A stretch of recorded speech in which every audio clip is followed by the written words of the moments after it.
कांग्रेस के 7वें और आखिरी चरण का मतदान में 48 घंटे का समय बचा तकरीबन।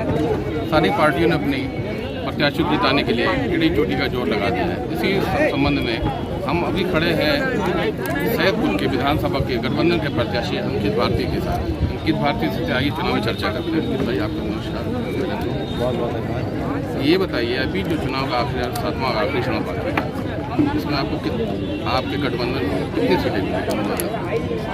यहाँ तक अगर हम शासक की बात करें पूर्वांचल की, यहाँ से भारतीय जनता पार्टी का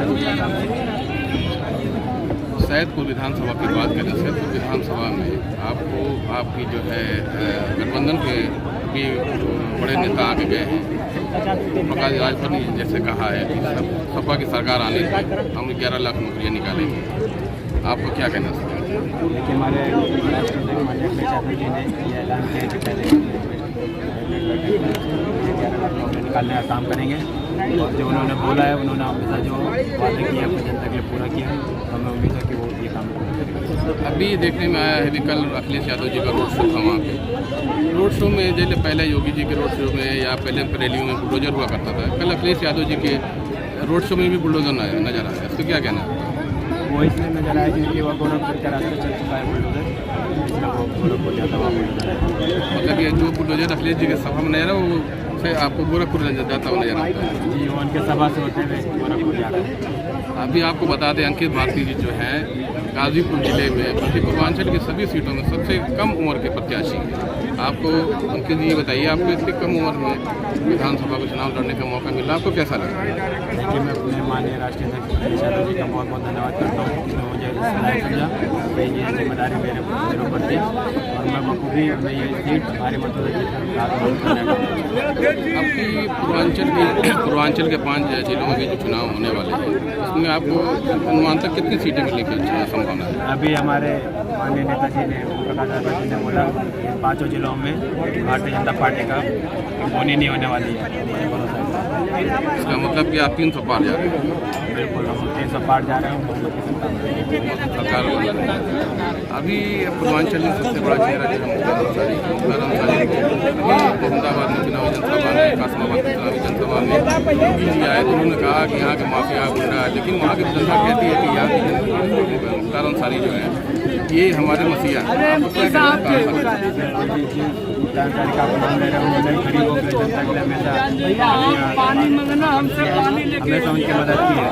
जहाँ तक बात रही योगी जी की, तो जिलों में भारतीय जनता पार्टी का होनी नहीं होने वाली है। मुझे भरोसा है। इसका मतलब कि आप 300 पार जा रहे हैं? बिल्कुल, हम 300 पार जा रहे हैं।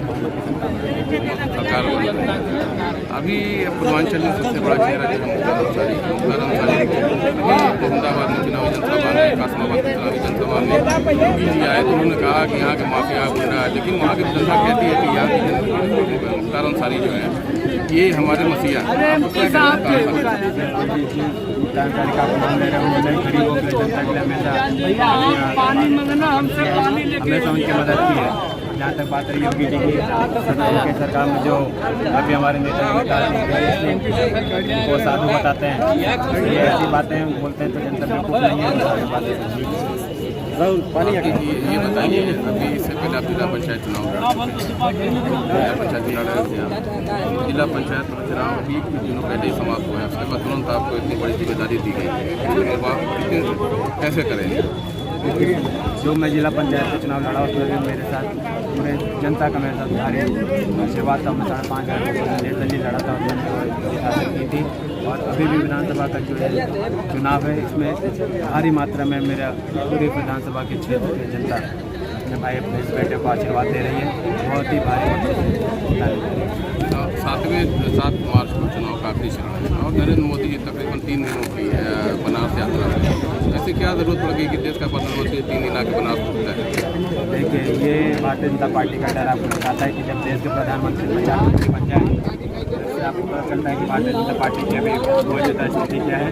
उन्हें इस बात का पता चल चुका है कि उनका अभी देखा जाए तो कल स्मृति ईरानी जी का 12 चरण अमित शाह जी का बढ़ता है, क्या गृह मंत्री और देश के प्रधानमंत्री की ये मतलब कि चुनाव में ये अखिलेश यादव जी की ये स्थिति आ गई है कि लोगों को गाँव जाना पड़ रहा है।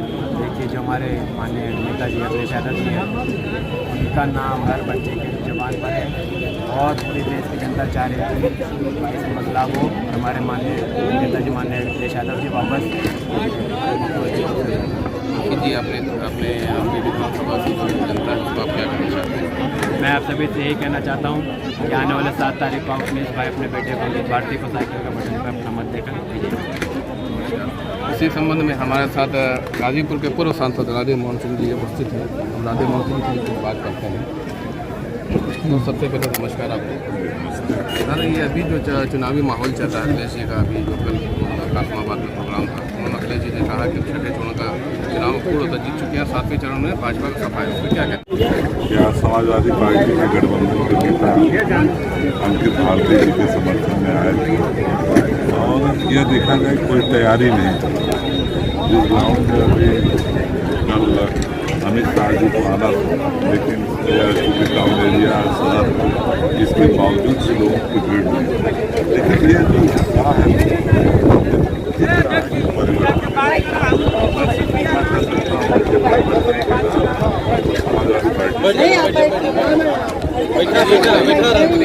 पहले चुनावी रैलियाँ होती थी, उसमें कभी किसी तरह नजर नहीं आता था।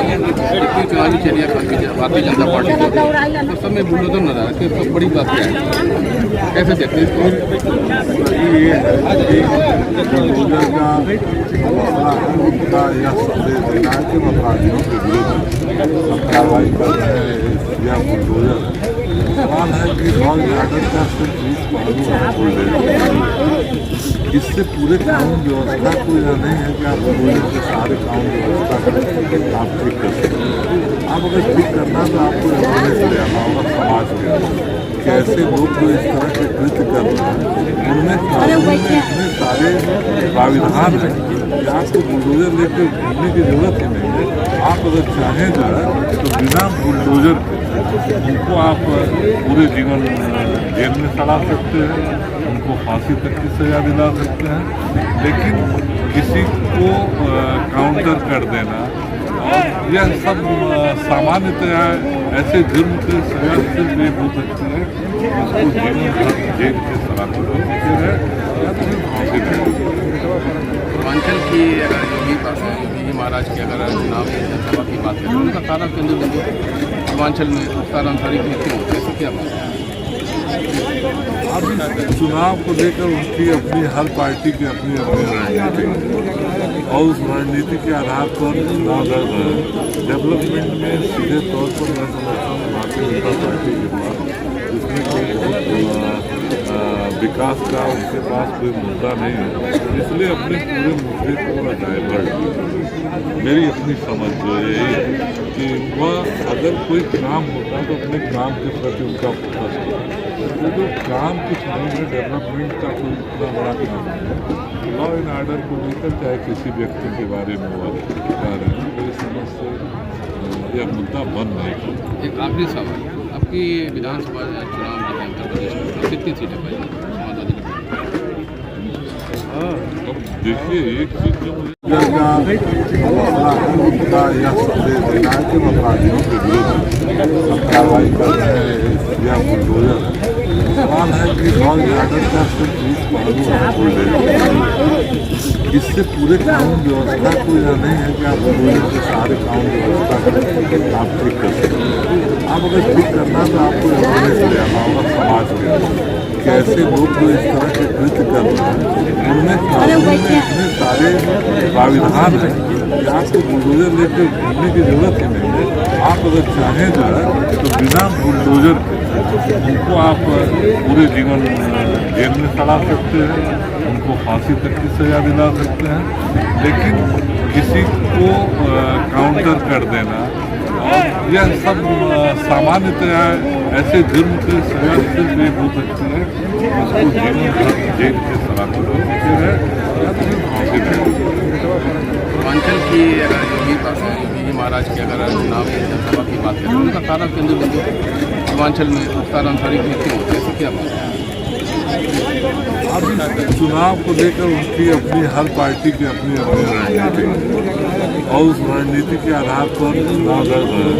डेवलपमेंट में सीधे तौर पर मैं समझता हूँ भारतीय जनता पार्टी के पास इसमें कोई बहुत विकास का उनके पास कोई मुद्दा नहीं है, इसलिए अपने पूरे मुद्दे को डाइवर्ट मेरी अपनी समझ जो यही है कि वह अगर कोई काम होता है तो अपने काम के प्रति उनका फोकस होता है। तो काम कुछ नहीं है, डेवलपमेंट का कोई इतना बड़ा काम नहीं है।